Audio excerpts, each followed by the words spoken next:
Welcome to Holy Grit Leadership That Lasts, the podcast for leaders who are done with fluff and hungry for depth.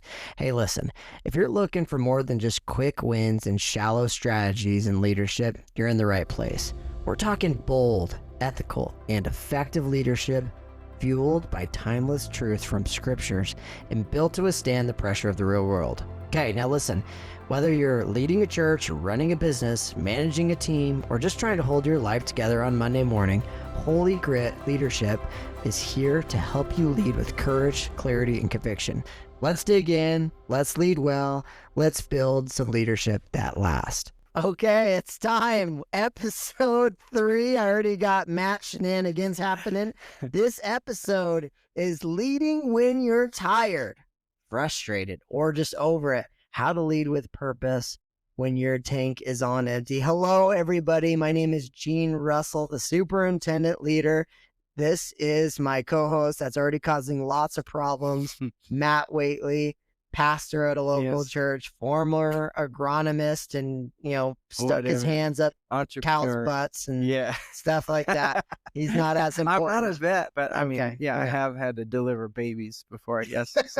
Well, that's a great intro to start because Think about that, like pastor/baby deliverer.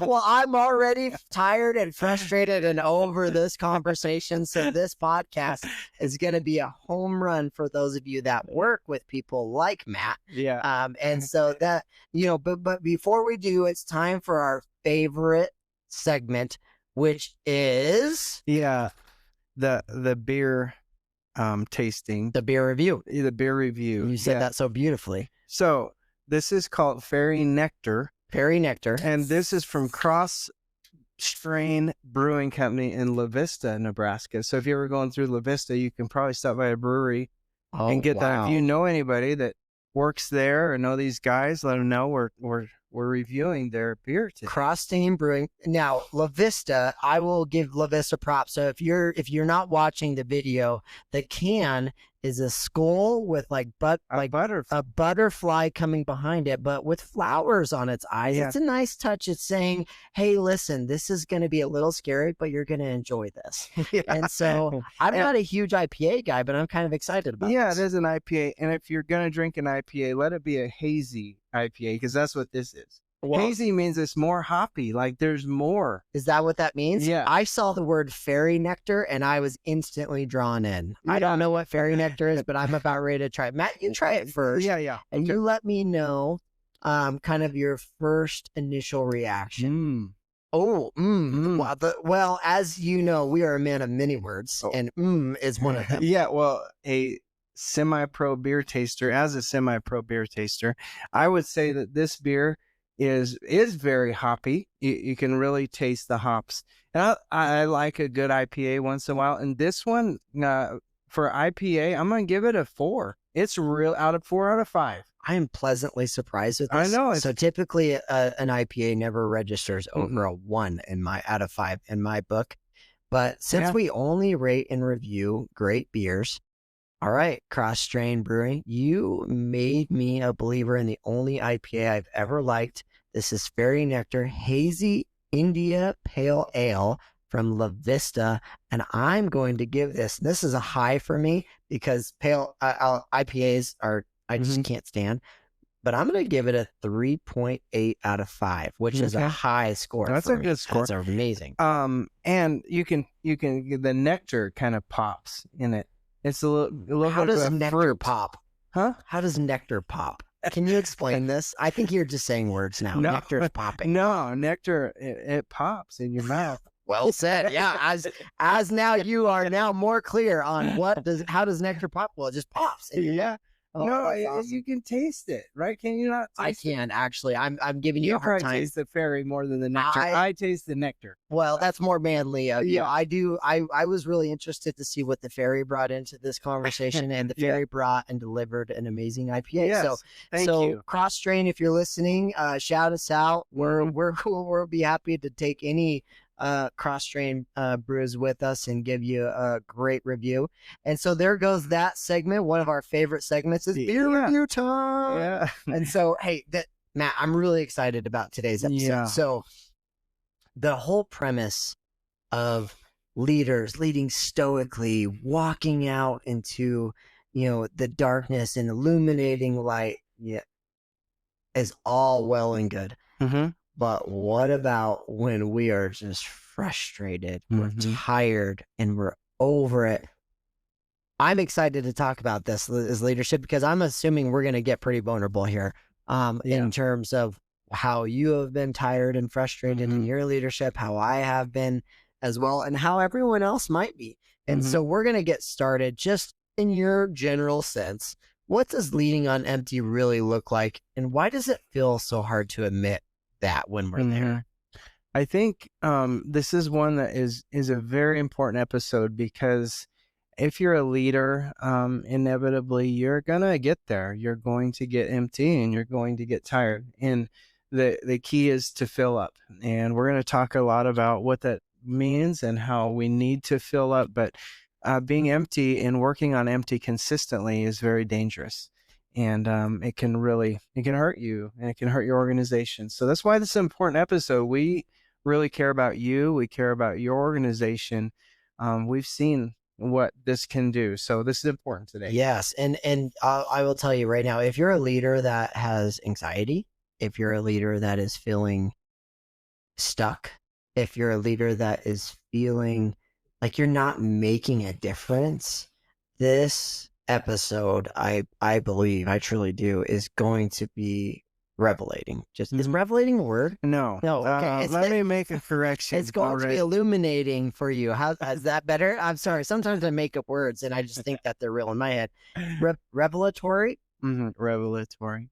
Revelatory. Revolutionary, maybe. It might be any of those things. Yeah. And so, as you can tell, listen, this podcast is for those that are, I don't use the word burnout very loosely, because I'm always not a believer in, I'm typically not a believer in burnout, but I am a believer in being tired and frustrated and on empty. So, Matt, why do you think that so many leaders just push through, and I'm going to use the word burnout here, but just being exhausted instead of asking for help or like hitting pause in their leadership?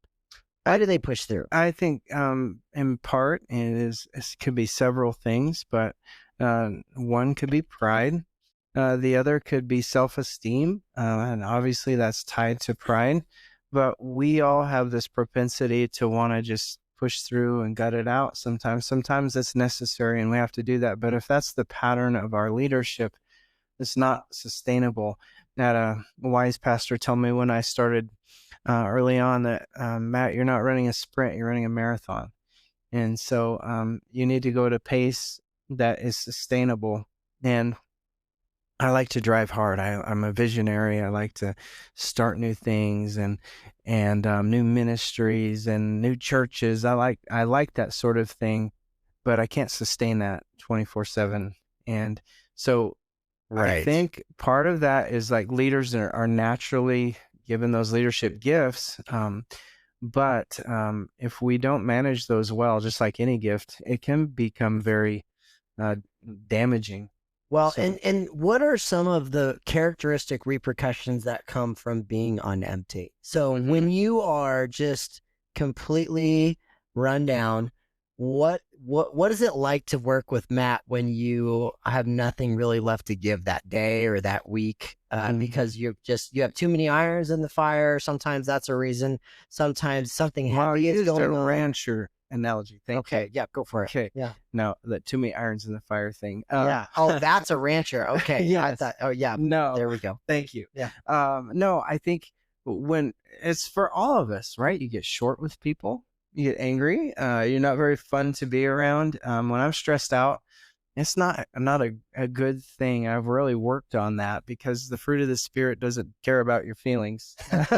You have to be displaying the fruit of the Spirit even when it's hard. And we're going to talk about a passage where Jesus does this that is so amazing. And when you think about what he was going through at this time, we'll talk about it in a little bit. But how about you, Gene? Like, what's it like to be around you? I mean, I kind of get the idea because I'm around you a lot. Right. Yes. When the tank is running on E, I actually have a meeting at the beginning of the year and explain to the other leaders what that's going to look like. And I sometimes, Really? I tell them the warning signs that I am either being running on empty or I have something going on that I can't take my mind off of. And so I have what we call a clarity conversation at the very beginning of every year that says, as a reminder, if you see me start to constantly walk away from you, like slowly fade away, just know that I'm trying not to be rude, but I need the conversation to wrap up. And these are body language things that I have not been able to correct, so I just need to explain them. And so one of the things is if you and I were in a meeting and I needed you to wrap up because I am really busy and I need to get something done, I might walk you to the door or I might start to walk away from the conversation, and that might be a sign. Another thing I do is I say, hey, listen, when I don't come in with energy to a meeting, or when I don't come in with that normal Gene Russell, let's go, pound the desk, let's fight this out. I'm excited about this. Let's roll. Just know that there's probably some things that has nothing to do with you that are going on that I'm really trying to push through. And so I think as leaders, it's important to describe to your staff what it's going to look like when you are running low. And when you identify those things, people can then help. And that's another aspect. So, we talk about it as the 21st mile. So in a marathon, it's not it's 26 point whatever miles for you marathon runners. Sorry if I'm, getting this wrong, but a marathon is 26 point whatever miles. And it's not, you would think it's the 25th mile that's the hardest, but it's actually the 21st, Matt. And the reason is you still have a little bit of ways to go, and you can't just, okay, I'm almost there, but you're not at the finish line. And so they call it the 21st mile theory, to where people's negative thoughts and negative reactions, where people mostly quit, is in that 21st mile. And so we talk about it as a staff. What's your 21st mile? What does that look like? What does that feel like? And how can we help? And as a leader, I think it's important to recognize your 21st mile. Yeah. So you're saying you're short with people, maybe, and these are common, but you're short with people, maybe you're not as happy. Withdrawn. Yeah. Withdrawn. And I'm one of those people that I wear my heart on my sleeve. So God me. Yes, you sure do. And so my staff will be like, oh yeah, that's true. Matt's awfully wears his heart on his sleeve a lot. What a powder. Yeah. So, but like, I just can't help it. Like, and there are things like, for pastors, and I know there's a lot of pastors that are watching this, and we deal with stuff a lot of times that is really hard. I recently went to a natural doctor, and we're trying this kind of new alternative medicine stuff. That's a little, a whole other thing. But they do a scan of your brain, and she's like, it was really eye-opening for me. She's like, your brain is like the brain of a first responder. She goes, hey, you could put your brain next to an EMT, and it would look exactly the same by the things that are making it ping. Wow. And so the reason for that is we're dealing with crisis situations. We're dealing with, moms who lose a miscarriage, and we're going to emergency rooms, like recently with a girl with cancer. We're there in those moments, and our brain reacts a certain way. And so we need to understand that those things can create a physiological also reaction in our bodies. And so like for me, when I was going through some really stressful time, and as you guys all know, like it ebbs and flows, and there are seasons where it can be really, really heavy. And, I have a tendency not to eat. I'll withdraw. I sometimes go through seasons of spiritual depression. And I don't like admitting that, but it's really hard. Like, I have a hard time even talking about it because those lows are really low.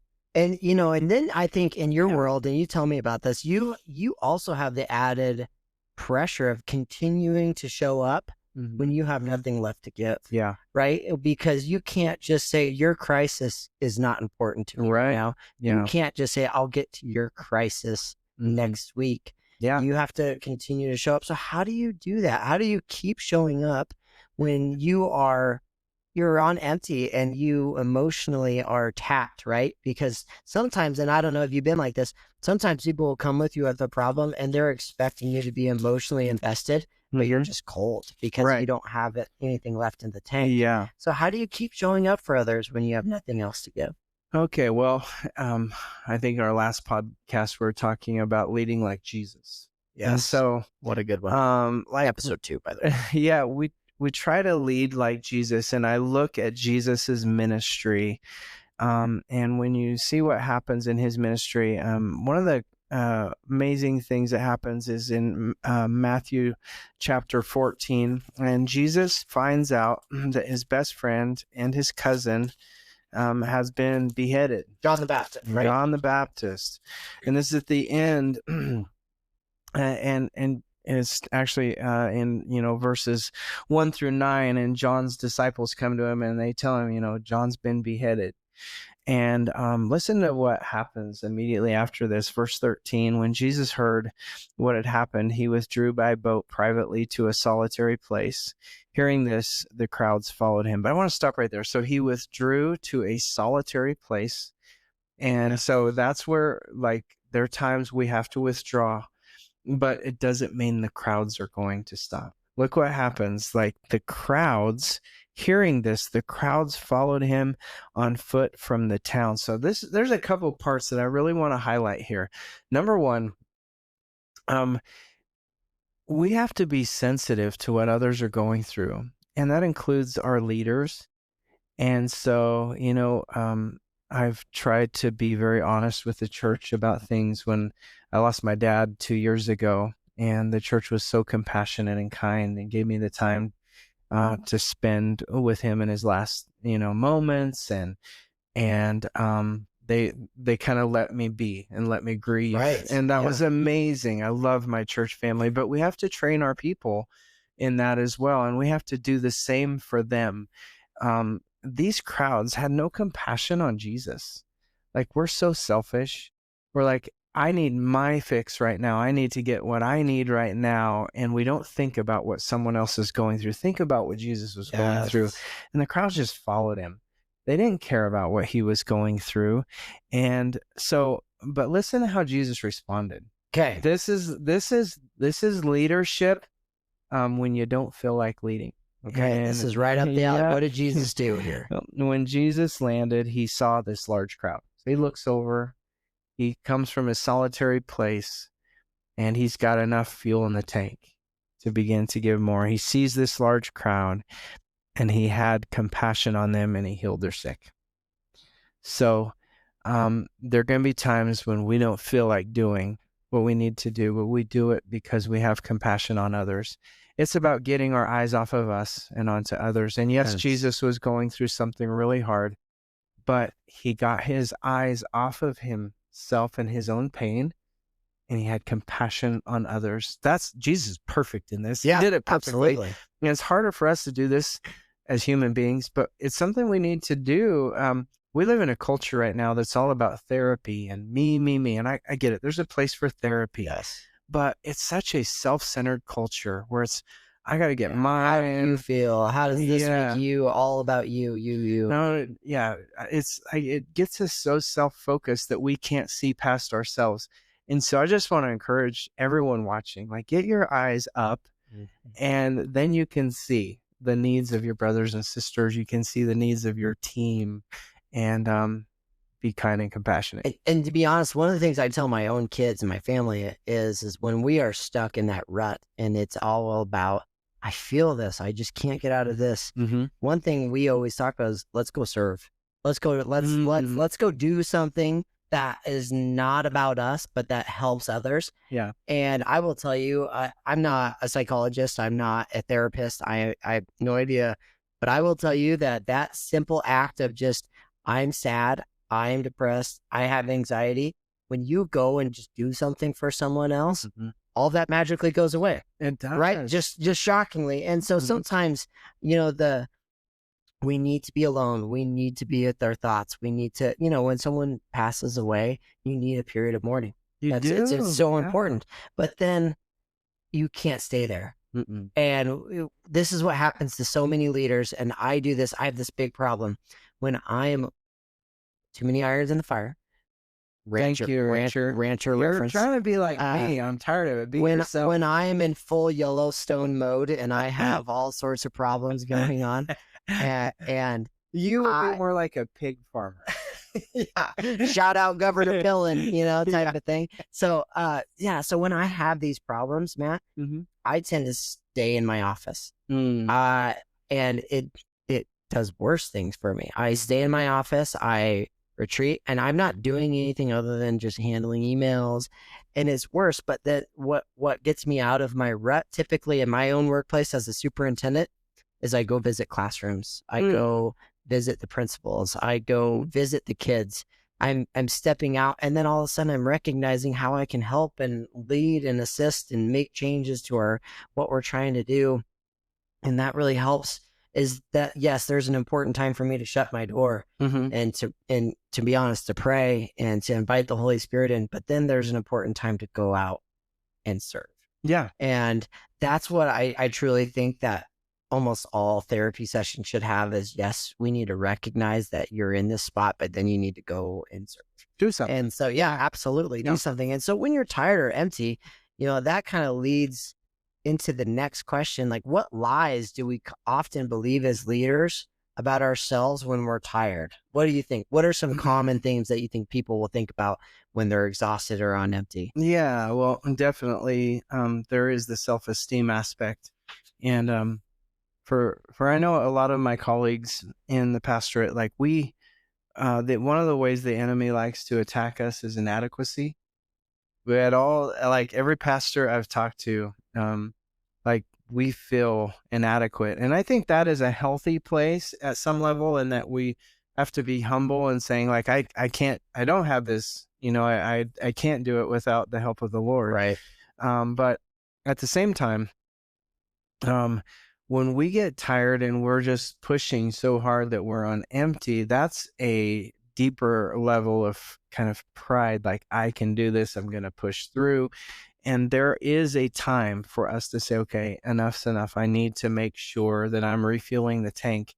And I think there's a lot of different ways that we can do that. And we have to do that because we are more susceptible to lies when we're tired. Yeah. And the imposter syndrome is a real thing. When you are empty and you don't have much left for that day, you begin to feel like you said, you're inadequate. I'm an imposter. I'm not meant to do this. I'm not good enough to do this. Those lies start to set in.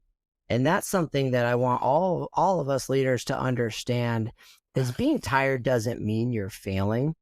It just means you're fighting, right? And so don't forget that when you're exhausted, it just means that you have been in this fight and it's not over yet. And so that's one point I really want to talk about kind of before we start to get into, okay, what are some things that we can do to refuel our tank? What are some things in the pastoral world that you have done to refill your tank?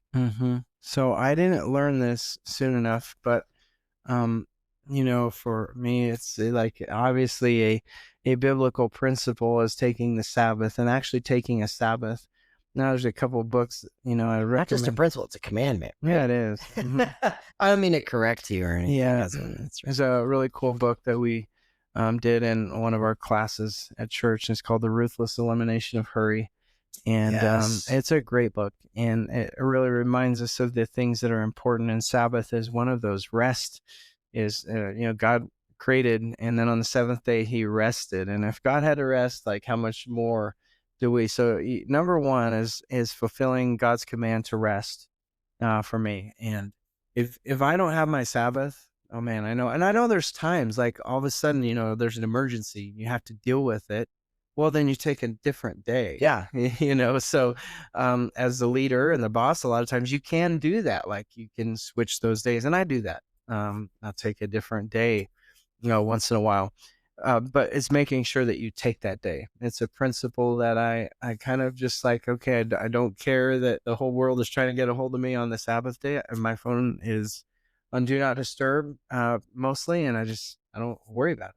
And for those of you that are maybe not as deep into your faith and you're just listening as, hey, I'm tired, I'm exhausted, I will tell you that I've read studies that where different countries have tried to change the work week to a 9-day work week with the 4 days off, and they have seen the productivity plummet, Matt. So God knows what he was doing. And when he said, hey, on the 7th day he rested, it wasn't, well, if I work 14 days and then I'll take 2 weeks off. No, every 7 days we are intended to recharge. And that brings me to my next point. And I'm so excited to talk about this point because I've been thinking about this a lot. Is we often think about recharging as a vacation when really it needs to be a part of our every week life. Rhythm. Yeah, thank you. Yeah. So it needs to be part of a rhythm of our productivity every week. You have to think of rest not as something that you just eventually do. You have to think of rest as something you need to do. You need it. And rest doesn't mean that you are stopping. Rest is part of the job. Yeah. So when you are being a pastor, I always tell our staff, rest is part of our investment into you. Need to understand that you need to be able to rest. You need to be able to recharge. And everyone has different ways that they recharge, and I understand that. But if it's not part of your weekly life, I will tell you that so many people will say at the end of the year is when I will take my break. Yeah. It's too long. That's the definition of burnout, right? Is when you choose not to take one day out of your week to focus on Christ for us, right? To focus on your family, to focus on intentional, being present where your feet are. And that's a big element. So with that, Gene, for pastors, a lot of them maybe, pastoring churches where you're like a solo pastor and you're doing it all. As smaller churches tend to be that way. And then, everyone expects you to do it all. If you start early on with this idea, making sure that they understand you're following a biblical principle, you preach on it, and you live it out. Because if you don't live it out, your church is not going to live it out. They're going to go, do whatever on the Sabbath day. But you have to model that for them. And also, there's a larger principle at play as well. It's the biblical model of a sabbatical. It's taking that period of time. A sabbatical is not just a vacation. In a sabbatical, you're doing some sort of study in that, but you're not in the regular rhythm of the life of the church where you're constantly being asked and told and going here and there and, working on vision and all this stuff. Yes. You're taken out of that for a time. And I'll just throw it as sort of a sidebar. If you're a pastor and you need some help with writing a sabbatical policy, or you would like to talk to me or any of the board members that I have, we have a sabbatical policy. I actually took one. We'll talk about it in a minute, but it was so life-giving for me. But you can't wait until you're about done, because you may not come back. And I think a lot of leaders think, especially in the way I've thought, I've been a superintendent now. I just finished my 4th year, Matt, and I've thought, if I show any sort of I'm not working at this time, I need rest, then they might think less of me.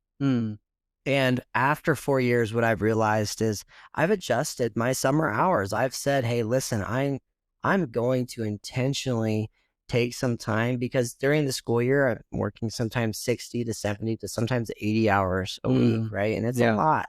And the very first part of it is just admitting that you could be someone that only works 20 hours a week, 30 hours a week, 40 hours a week, but there's a point where you just have to say, oh my gosh, this is not my life. Right? And this is, I was not born to work. Right. Just for this organization. I was born to, worship Christ, right? That's the whole point. Yeah. And so part of that for me was being bold enough to say, I'm going to adjust my schedule to take some time to make sure I can do this for a long time. Yeah, you're running a marathon. Yes. Yes. Brilliant.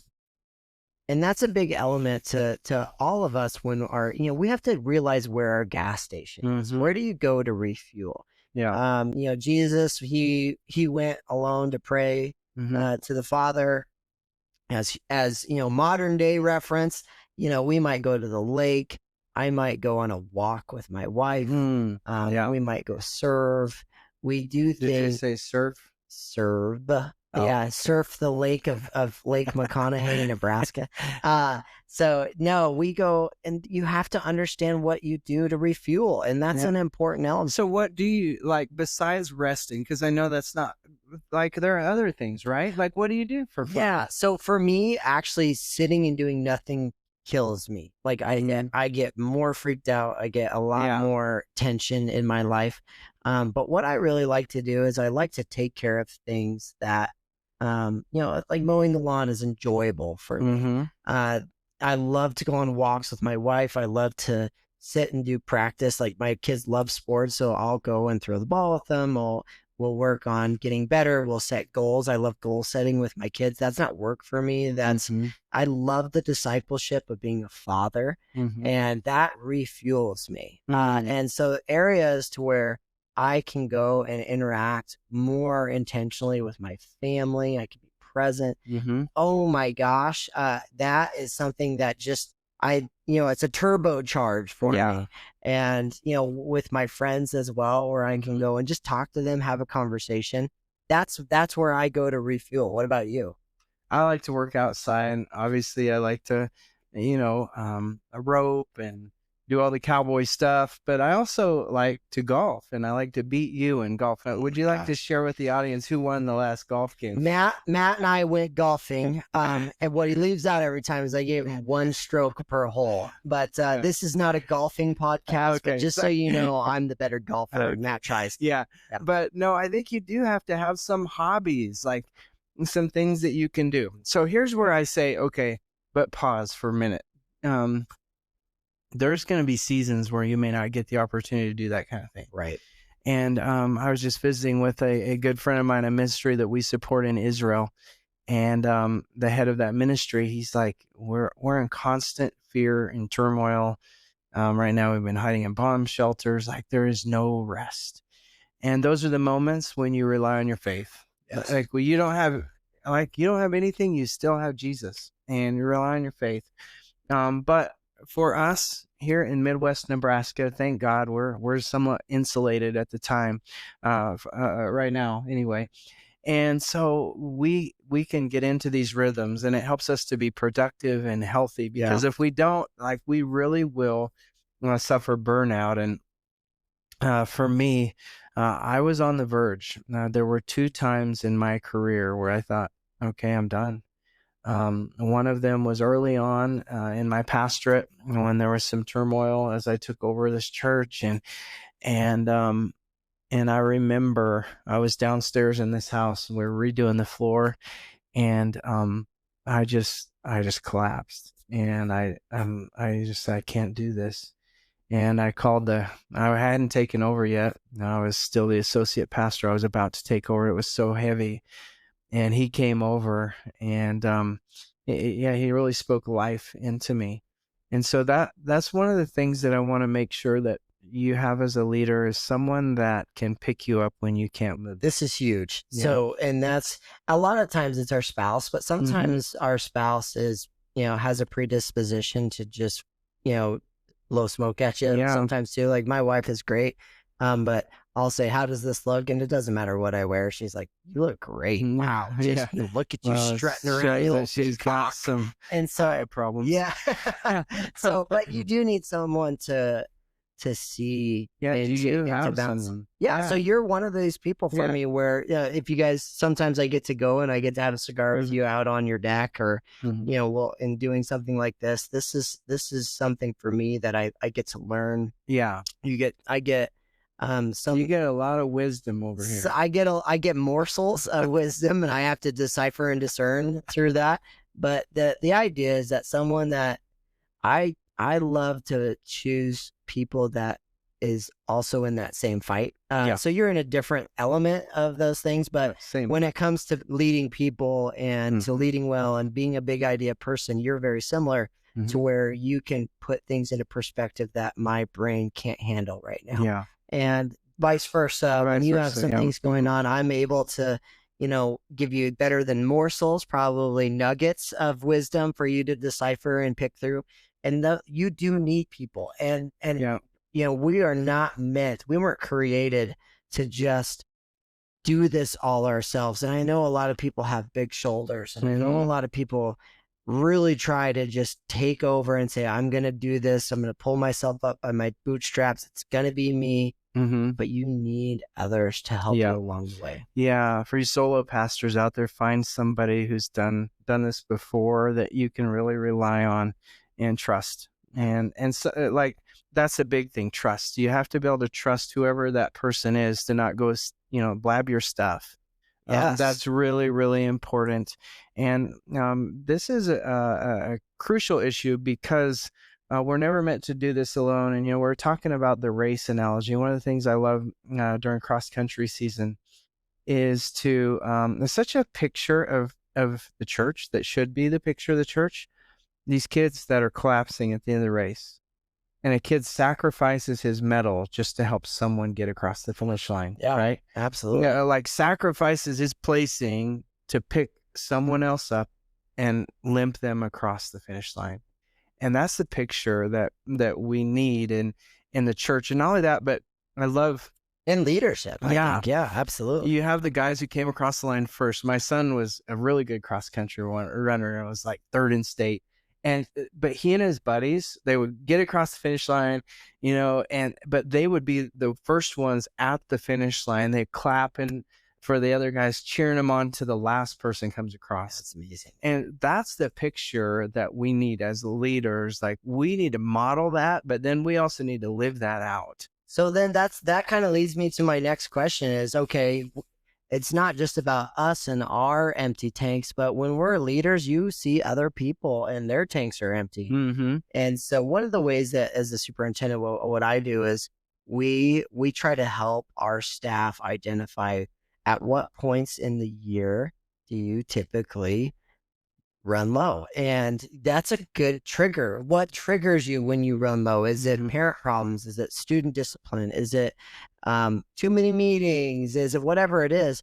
But it's a good way to just identify, how do you know when you're about ready to do it? Because if you don't come into an understanding of, as an educator, when February and March hit and you've got assessments happening and you're not identifying that, and you're trying to have the same conversation as you would in August and September, you're just crazy, right? Yep. There's just so much going on. And so how do you help others identify their boundaries to protect their own emotional and mental and spiritual energy? Right. So boundaries are so crucial. And so those boundaries are there to be a marker for us when we are not doing okay.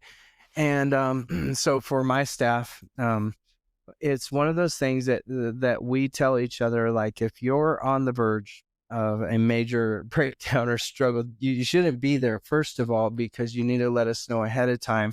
And so transparency is a boundary that we remove. Like, we're not going to put up walls so that we can't see what we're going through. We're going to take those walls down. We're going to be able to see through, right, so that we can help each other get through that. So transparency is huge. It's removing the walls. Love that. Because awesome. we build up walls, and we're like, how many times has somebody asked you, Gene, like, how are you doing? And you're like, I'm fine. Yeah, we never tell the truth. Like, let's be real. And we just have to be honest. And to a point, there has to be like, yeah, I'm having a hard time, but I'm gutting it. I'm going to be all right. But there are times when you're really struggling, and you can't share everything with your boss, but you can be like, hey, I'm really having a hard time. Yeah.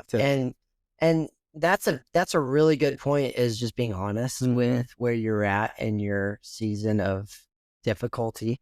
And that's something that I think is overlooked in our culture, is being able to say, oh man, I am exhausted today.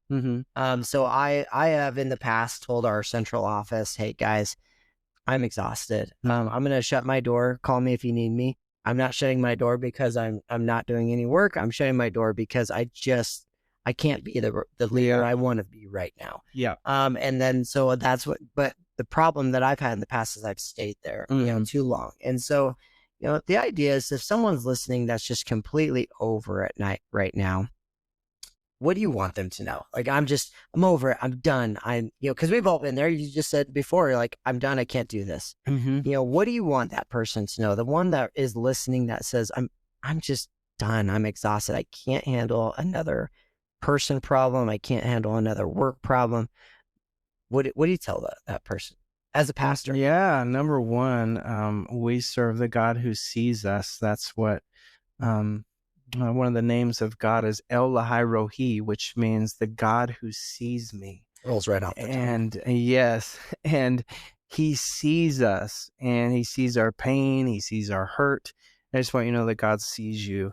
And, if you're struggling and you're tired and you don't want to go on, it's important that you talk with someone that you can trust, first of all, because that can really lead to, as I said earlier in the podcast, at times I've dealt with seasons of spiritual depression as I've gone through really hard seasons.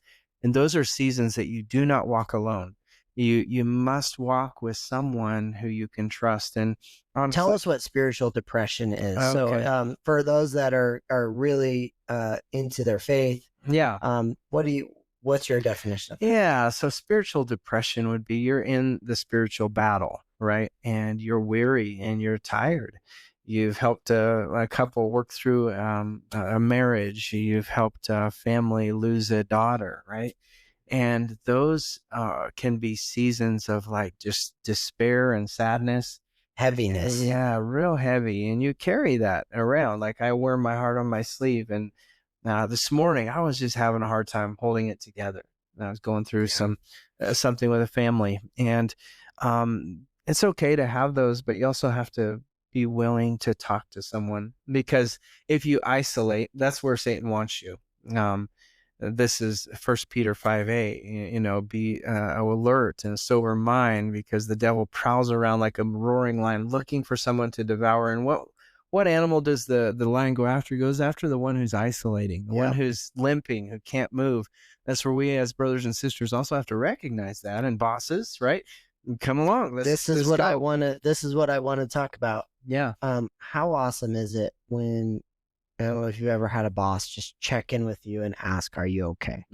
I love that. And you don't feel then burdened. You're not burdening your boss by your problems when you're as a leader and you check in with your people and you just say, "Hey, listen, I could be off here, but I get a sense that you're in it. Yeah, you're struggling right now. Do you want to talk about it?" And how freeing that is to be able to have the person that you always, as someone who's a follower, like, I need to perform in front of my boss. I need to make sure I'm doing the right thing. But when your boss comes and genuinely is interested as a leader and says, "Hey, listen, if something's up, I'm giving you a gold star." Right. Well, I've earned one of those in my life, and I'm going to take it with my golden microphone. No, that's such a great point. Like it's so cool. And that employee knows that you care. Yeah. Like you just, even if you don't know, like, I was telling you, like, my church administrator, she lost her husband and her mother in the same year.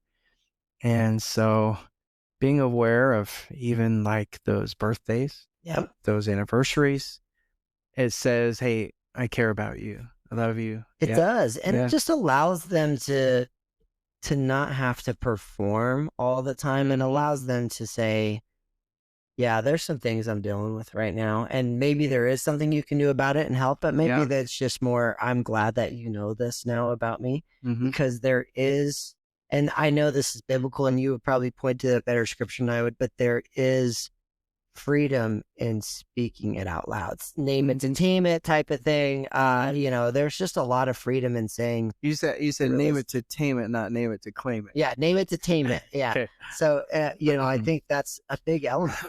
Yeah. And that's something that we as leaders have to be able to do ourselves, but also have to, go lead your people and say, hey, listen, you're not okay right now. Mm-hmm. Why don't you? And then just help them. And, a lot of times I'll walk through the hallway and I'll see a teacher just frustrated. And I'll say, why don't you go get a drink, take a break? I'll take your class for 10 minutes. That's so cool. Come back when you're ready. And when I'm doing those things, one, I'm serving, but two, I see them. Mm-hmm. And three, they feel seen. And that's something that is important for all of us. As leaders, I will tell you that typically when you're in the leadership role, you should be able to help your other employees in what they do.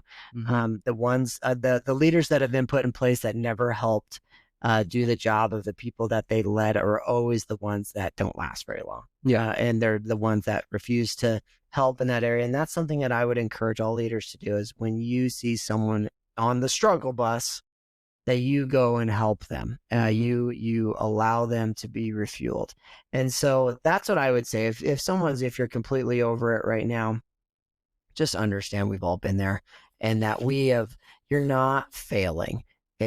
You're fighting. And don't forget that. It's not about pretending you're never empty. It's just about learning where to refuel. And sometimes the most powerful leadership move you can make is to rest, not quit. Because I've had the quit mindset like you did that one time of, I just don't think I can continue to do this when I look in the long run, 10, 15 years. Mm-hmm. Most superintendents are 3 to 5 years.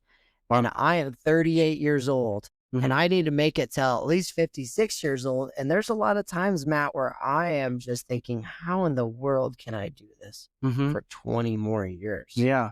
And so it's tough. I keep increasing that. When I first started, I'm like, okay, if I can survive like 10 years, I'm almost there, 10 years. And I think you just keep putting one foot in front of the other. And I think that's the other principle in this is if you're tired and you've rested and you're like, I'm still struggling. Okay. What do you have to do? Well, you have to go forward. I like what you just said there because even slow steps still move forward. Yes. Yeah. You don't always have to run with the torch. So the biblical principle in this, Proverbs 16:9, is that in his heart a man plans his course, but God establishes his steps. Yeah. And so the idea there in the picture there is not that God's going to just walk for you. It's that I'm going to plan and I'm going to move forward. And as I move forward, God is going to establish those steps. Yes. Oh, I love that. And that's so reassuring to know. And those that are struggling is, step 1 is to pray. Step 2 is to invite the Holy Spirit. Step 3 is to go find. Just move forward. And sometimes it feels like you're just going backwards, but even the smallest steps still move forward. Right. And make sure you're surrounding yourself with people who are life-giving. I think one of the things that some leaders deal with are a lot of negativity, a lot of negative people, and sometimes you have control over that, and sometimes you don't. As a leader, hopefully you're a part of the hiring process, but you want to look for people with some tenacity and some people that they're not perfect, but you're like, okay, this person's not going to give up on me. Bucket fillers. Yeah. So that's when we hire, the very first thing that we, as the first screener that we go with, are you a positive person that I would love to work with? Yeah. Ahead of, do you understand content? Ahead of, are you a great teacher foundationally? Ahead of all of those is, are you a positive person that I just want to be around? Yeah. And because when you look at the longevity of every position, you need to be around bucket fillers. I think John Gordon explains them as energy vampires. You got to be able to recognize those people that are life sucking and either one, lead them through that and say, you cannot continue to do this, not just for me, but for everyone else. But also you have to be able to recognize to say, it might be time for you to go. Yeah. And, I think every leader has had someone, at least at some point in the position of, I can't talk to you without feeling drained. Yeah. And the more positive you are as a pastor, the more life-giving you are as a church, it's going to expose the bad fruit. It's going to expose those who may get pruned. And they be people that maybe have been there for years, but they bring such an aura of negativity that you don't want that. Yes. And so it's okay. Continue to be you, continue to love people, and God is going to take care of you. He's going to like weed those out. And I've seen it happen in our ministry where we had some prominent members in the church who got pruned out because of their negativity. Yes. Yeah. And then good fruit can grow. And that's kind of the main idea for this podcast episode is, guys, we've all been there. So I have some points that I just want to leave everyone with before we. So you're basically saying I'm being long-winded and cut me out. Actually, you've had so many morsels. I've amended my points to adapt to you. So I don't want to blow smoke too far at you. No, come on. You got to earn that. And Buffalo's helmet up here. Oh my gosh, there's too much Coach Prime up here, guys. So let me lead you with this. All right. So sorry. All right, being tired doesn't mean you're failing. That's point number one. It just means you're fighting. So I want everyone to remember that.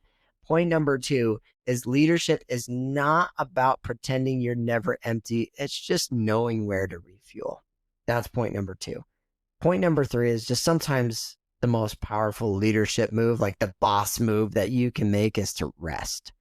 And that's what we talked about, how important that is, the Sabbath day, right? Mm-hmm. And then your just purpose isn't canceled because you're tired. Even slow steps still move forward. What do you think about those points? I love them. And I think that's it. Like, don't give up. Like, keep moving forward.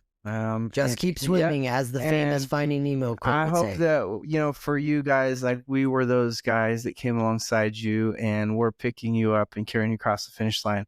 And I hope you'll find people in your life that will help you do that. Yeah. So maybe you're not at full speed right now, but still lead with heart, still lead with purpose. Leadership was never about being the strongest one in the room. It's never about that. It's just about being real, faithful. It's a beautiful thing. Knowing when to rest, not just to push. And so today, give yourself permission to pause, to breathe, to refill, and to remember this. Even slow steps still move you forward. You're not alone. You're not weak. You're not worn. And you can be healed, okay? So don't give up. Rest, reconnect, and come back stronger. So this is Holy Grit Leadership that lasts with Matt and Gene. We hope you enjoyed this podcast episode of Leading When You're Tired and Frustrated. We hope you all have a blessed day.